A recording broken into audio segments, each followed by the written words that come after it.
Hello, I love you so much. Is that your tail making that noise? Staffy up. Staffy accomplished. Here I am. Hello, I'm Romy. This is my baby Kasta. Hello. I used to be a book blogger for 6.5 years. I regularly wrote reviews. I loved it. I received review copy books, ARCs, proofs from publishers, and it was something that I was really passionate about. I'm also a writer, so reading lots and looking at books critically has been hugely helpful to me. I did stop close on 2 years ago now, and although I do read a lot less now just because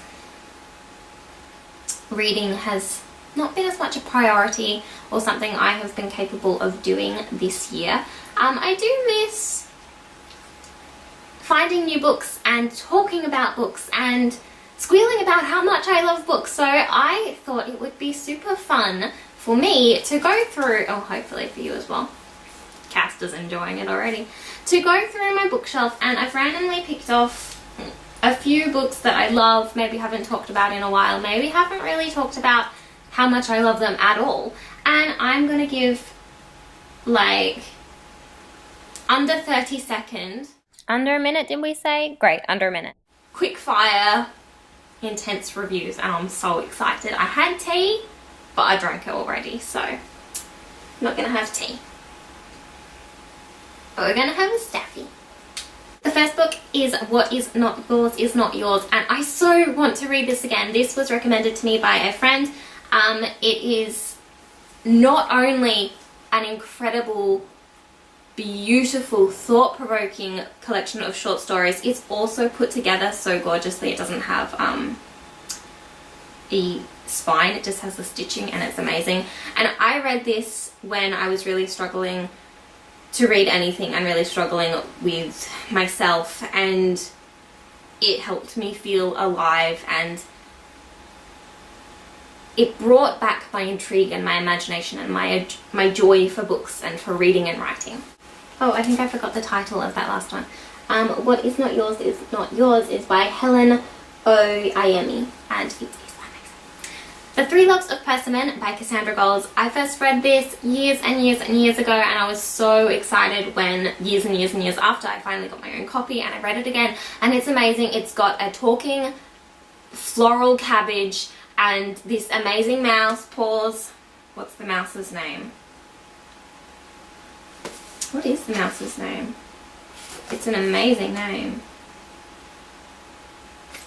The mouse's name is Epiphany. Persimmon is the main character, and it's the story of her love and her friends and her story, and it is so, so beautiful, and it makes me do this. I saw it on my bookshelf and I'm like, oh, Persimmon! The Little Prince by Antonin de Saint-Exupéry. Such a sad but poignant story, so beautifully written, so thought-provoking, such an amazing story on different levels. Like, I understand bits of it more than I did when I first read it, and each time that happens, I collect this in different editions and different languages and have quite a little collection now, and I just love it. And oh my gosh, the musical, I need to actually buy that on DVD because it's amazing. Oh, so good. I'm just wanting to reread all of these now. Beauty Queens by Libba Bray on audio. Libba Bray actually reads this on audio. I tried to read the book a few times and just couldn't get into it. Listened to it on audiobook, fell in love, bought myself a copy.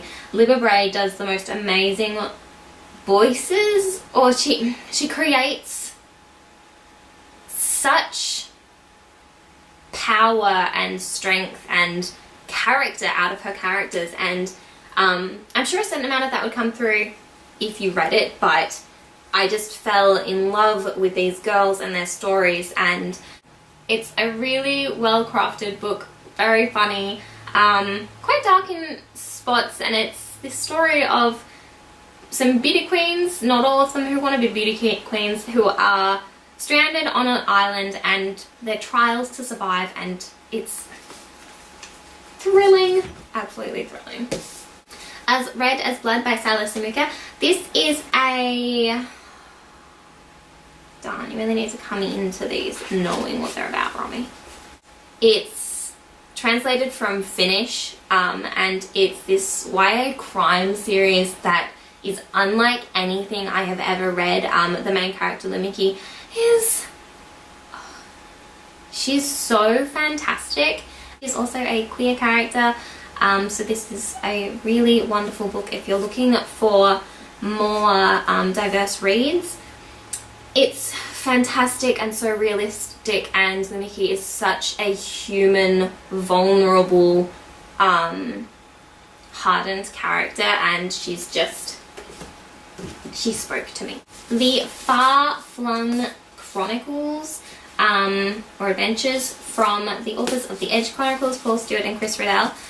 There's 3 books in this series: Corby Flood, Hugo Pepper, and Fergus Crane. I don't have a favourite, but I have a favourite, and it's Fergus Crane.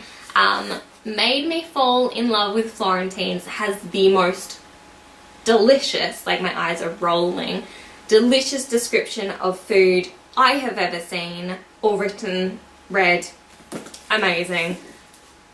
Has the most amazing friendships, and Corby is such a strong, charismatic, amazing character. She spends a lot of the book dressed up as a bumblebee as well, so that's brilliant. Hugo Pepper, this one wasn't as much a favourite. I don't really remember it. It has something to do with a hot air balloon. I still loved it. It's got like a really good... this town becomes his family, and that's really beautiful. Unlandone by China Mieville.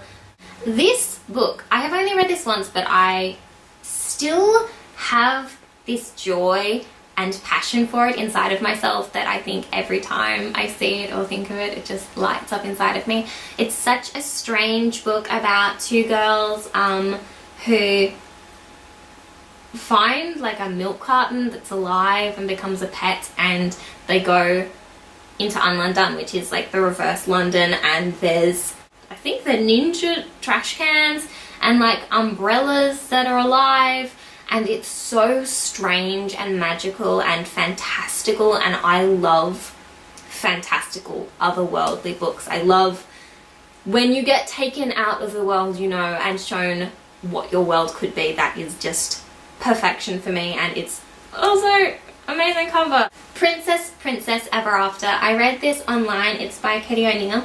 I read this when it was a webcomic, and then I got the book for my birthday. The book is put together so well. It's so pretty and astoundingly beautiful, and it has an epilogue which is gorgeous.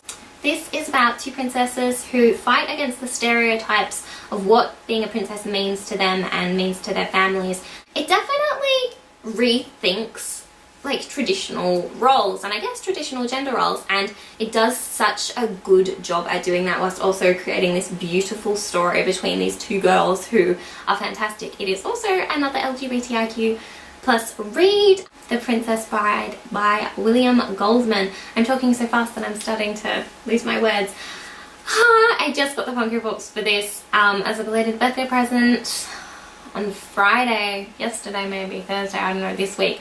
They're so pretty. I adore the film. I adore the book. It's so wonderful, and how it's written, being told like this ancient tale is perfection, and Wesley and Buttercup, and oh my gosh, they're perfect, and it is like the only fairy tale I ever want to have heard growing up, and it's like the fairy tale that you forever remember and treasure and know that will stay with you forever because of how wonderful and how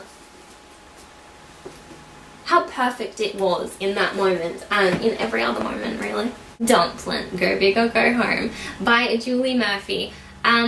This was, I think, definitely one of the last review books I ever read. I fell in love with it. I didn't think I would because I'm not the biggest fan of contemporary. I tend to find that contemporary and I don't get along very well. But Dumplin' was such a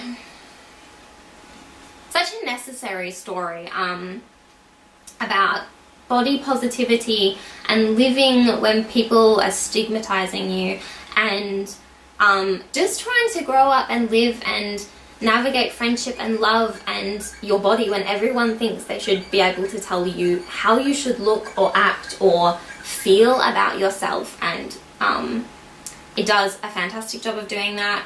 Willowdean is a fantastic protagonist. She's very empowering, and really, I felt like she was really needed in the book community. The Song of the Lioness Quartet. I was reading Protectorate of the Small, and then I found this at my local at one of my local op shops, and this is Alana's story, and oh, amazing, amazing, fantastic, amazing. Each book just adds on so much to the next, and to the characters, and to what you think you know, and to what these characters can do and achieve, and what they want to do and achieve, and who they are. And another amazing read for growing up,